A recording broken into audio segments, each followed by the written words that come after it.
Welcome back to A for Adventures. Let's go explore Cape Town Part 2.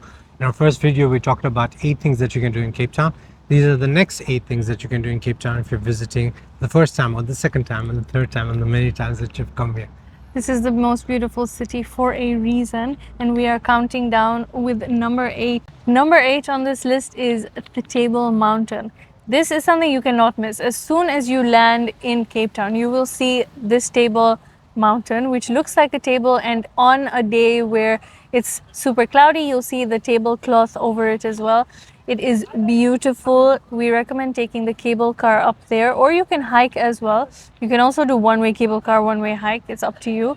When you get up there, you will see the most beautiful 360 views of the city. You will essentially see from the south all the way to almost north as well, and you will see so many different houses. You'll see dams, you'll see like the ocean, you will see the stadium. There's just a lot you will see. It's really beautiful. As far as your eyes can actually go. Yes, it's a very Lion King moment. Yeah, it's panoramic as hell.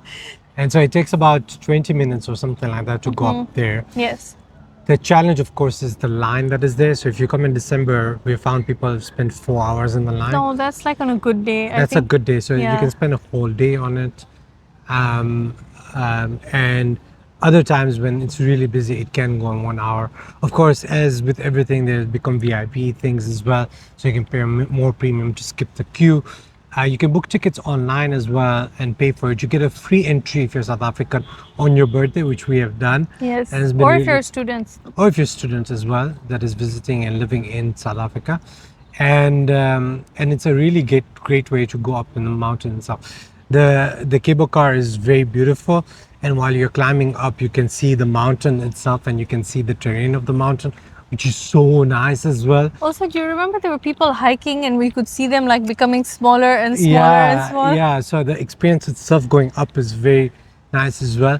And the other experience that you can do is, as Saleh mentioned, you can hike down, and that's really nice as well, because it's less difficult going down actually. Of course, always. But also when you are at the top, you will have so many restaurants, you'll have like places that you can buy gift things and souvenirs and, you know, ice cream. So what we really enjoyed about this tour was that you can get a 360 view of the city. You go around and you see every spot.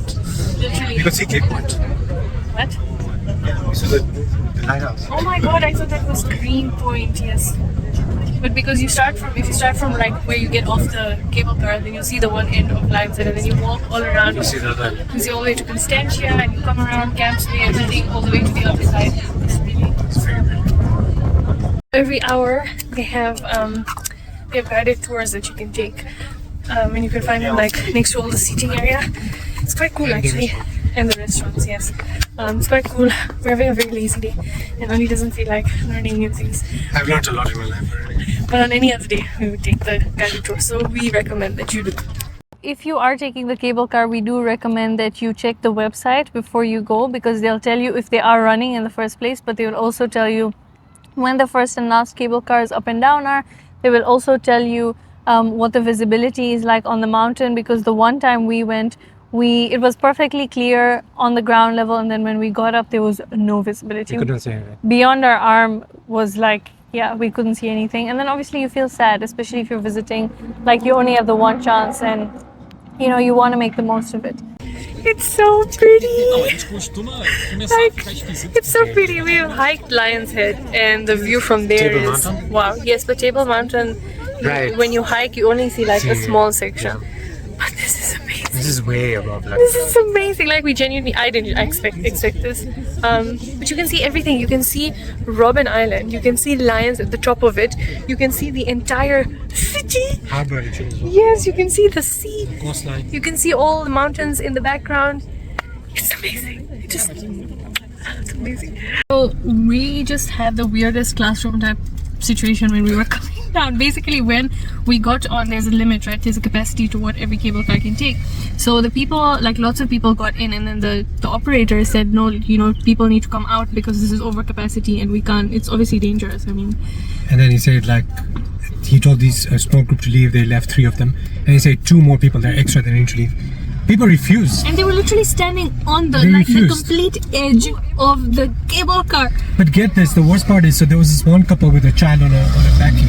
On a not a backy, What is it? pram. A pram, sorry. Buggy, yeah. A buggy. And so basically, this couple with the pram, So first of all, they were already the ones who were who standing. refusing with to the leave, right?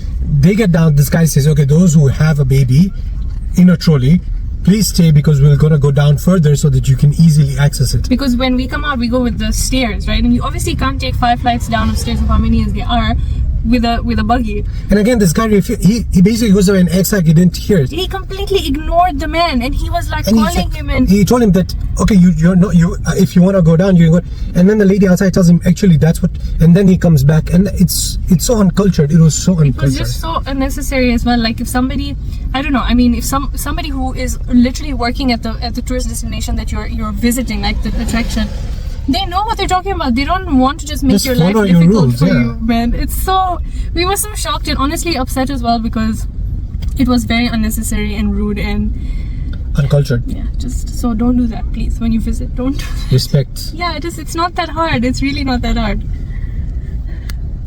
If you do have the budget to book the VIP, try that. Otherwise, go super early before they even open to get in the queue so that you can actually, spend the least amount of time in the queue and more amount of time at the actual place. Number 6 on this list of things to do in the most beautiful city in the world is to go and see some penguins. This is a must do. I don't know if there's anywhere else in the world where you can see penguins in their natural habitat, just waddling around doing their own thing.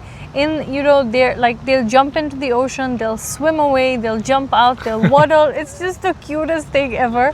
You can do this by visiting the Boulders Bay Penguin Nature Reserve. Which we believe you should, because you should be contributing to their upkeep Conservation, and conservation yes. as well. You also get a lot of cool information about them, especially about the way that they are, the nature reserve is working to preserve their habitat and things like that. We saw really cool like egg nests and Yeah. things, and it is a bit smelly, but obviously if you have been around any sort of those kind of fishy mammals, then you would know that that's very normal.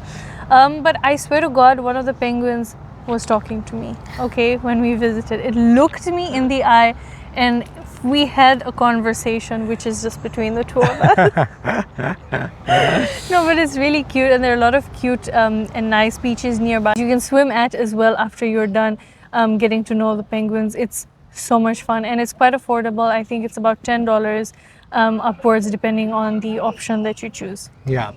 Of course, there are different tiers for South Yeah. Africans and international tourists. Next on the list is either doing horse riding at North Hook Beach. So this is basically riding a horse, but on the beach next to the ocean, which Yeah, it's It's like kinda a cool. whole, yeah. and if you are not into that, the other thing that you can do is paragliding, which we have done twice already. Twice, yes. From Signal Hill, which is this beautiful spot where you can see such gorgeous sunsets. Actually, Yes. such gorgeous sunsets. It's a spot where a lot of Muslims go view the moon, for example, during the first night of Ramadan or the last night of Eid, or want to view the moon for Eid. But it's a spot where people jump off the cliff as well and paraglide all the way into the ocean and then come back to the Point Promenade. It's really beautiful. You get to see the city itself, you get to view the ocean, and honestly, the experience is quite thrilling. Someone who's really afraid of heights like myself, I also really enjoyed that. Number 4 is to take a sunset cruise on a catamaran. This is so beautiful. I think we've done it like 3 or 4 times. Once we did it with friends, and it is just the most peaceful experience ever. And I think anyone who we've recommended it to, even if we've included it in their Yeah. itineraries, they have loved it. They've said it's a very different kind of experience for a cruise. So you'll usually get either a glass of bubbly or juice, non-alcoholic, included in your ticket. And it is a really nice vibe because you start out, depending on if you're doing it in the summer or the winter, you will kind of have a little bit of time before that, before the sun starts setting.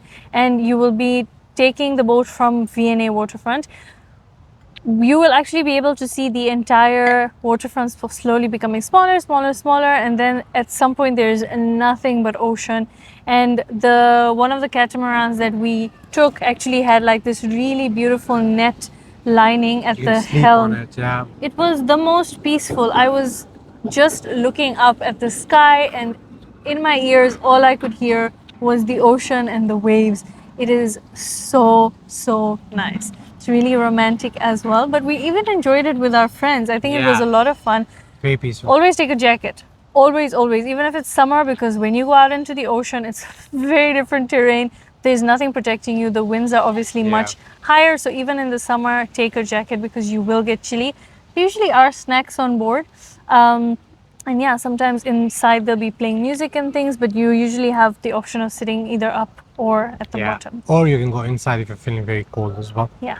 Next on the list is the Sea Point Promenade, a very famous place. One of my favorite spots actually for different things that you can do, because the promenade it's right next to the ocean. So it's basically a pathway that meanders around the ocean. And there is a place, there are stalls, there are food stalls where you can eat. Chip and dip. Chip and dip is our favorite. For example, you can get lots of chips and then you get lots of different sauces that you can mix with it. You can cycle there as well. You can use an electric scooter, although there have been lots of different opinions on whether they should be allowed. But you can run as well, and it's such a nice spot. Like if you're having a very heavy day and like you just want a place where you can hear the ocean and just walk and remove that energy, I think it's a very good spot. There's ice cream there as well, and then there are lots of restaurants next door as well. And then there is the lighthouse, which is so cool as well to visit. So we really love it. It's really long, and the stretch continues from Sea Point itself all the way to waterfront and the water count. Yeah, and if you're feeling like you want something different to eat, then you can even just walk up to Mojo Market, because they have so many more options of food that you can have. And then there's even like different, I think we went to More Gelato, which is very close to that as well. So you have a lot of different options. You can go and have a relaxing walk, run, cycle, scooter. It's Whatever very you wanna do. multi-purpose. Number two, we're almost at number one, but number two on the list of things that you can do in Cape Town is to take a day trip outside of Cape Town. So for the purposes of just efficiency, we won't mention all of the ones that you can do, because we have a lot of different guides and reviews and videos and things on specific ones that you can do. But I think that if you are on limited time, you can find so many different beautiful, relaxing, scenic things, places that you can go to outside of Cape Town. Usually they're about 1 to 2 hours drive. You can find something by the beach. You can find something completely in nature where you can switch off, won't even have Wi-Fi. And usually they're quite affordable. Most of them have just a 1-night stay requirement, so you don't have to go out of your budget and do the 2 nights if you don't want to. But it usually is, if you have the budget, nice to be able to do that. And it's, I think, one of our clients who we did their itinerary for, just before they traveled back, they did a 1-night stay at one of these places that we recommended, and they said it was the best way to end the trip, because they had so much activity and all the fun things, and then it was so nice for them to just be able to relax, stargaze, and come out of that completely refreshed. Drum roll, please. Number one on the list, which can be different for other people, is Lion's Head. Lion's Head is the most popular hike in Cape Town. Dare I say it's the most popular hike. It's one of the first hikes for many people actually. Salah and I, when we first came to Cape Town, I think that was the first place we visited, and we hiked. That was our first hike. It's quite nice because it's 2 hours hike, and so it can seem a bit complicated going upwards and coming down, but it's actually not that bad. You can go at a slower pace. You can do it. Okay, you can generally do it regardless of whether you have a lot of stamina or not. I remember when I first did it, I went up jeans. A rookie mistake, but hey, I did it, right? And people do it even at night, and we recommend this actually if you want to watch the full moon hike. We definitely go up Lion's Head. During sunset. It's so nice. In Yeah. fact, when we were coming down, we saw the sunset on one side and we saw the full moon coming on the other side. It was absolutely gorgeous. Stunning. There are people who also go for sunsets, which is very nice as well. Sunrise, sorry. So you go up right before the sun rises, and then you have a tea or whatever that is, and then you see the sunrise, and then you can come down. Of course, many people have been talking about like dangers with it. It's not really dangerous. You just have to be careful, of course. And I think the hike is quite accessible to many people. If you are worried, you can always take a guide along with you. We will add the link to that if you would like. It's not necessarily required, but if it would make you feel, more comfortable, then definitely go for that. I Yeah. think there are a lot of very capable people who do these kind of tours, and I It's a think nice way to meet people as well, I guess. yes, there are lots of hiking groups that also do it at different times, but it's really, really beautiful. Once you're at the peak, you can actually see. I think Lion's Head is more satisfying of a view when you hike than Table Mountain. Yeah, Dare I say? yeah, 100%. So that is the top 15 things that you must do in Cape Town if you are visiting for the very first time. It's quite possible that you might not even have done all these things and you're visiting for the second time. If you have, then we always have more recommendations for you. And if you haven't, we really hope you enjoy your trip in Cape Town. If you want a personalized itinerary where there are more things than these 15 things that are the most popular ones, please reach out to us and we'll make your trip very memorable, Yeah. like we've done with all our customers and our friends. Yeah. See you in the next one.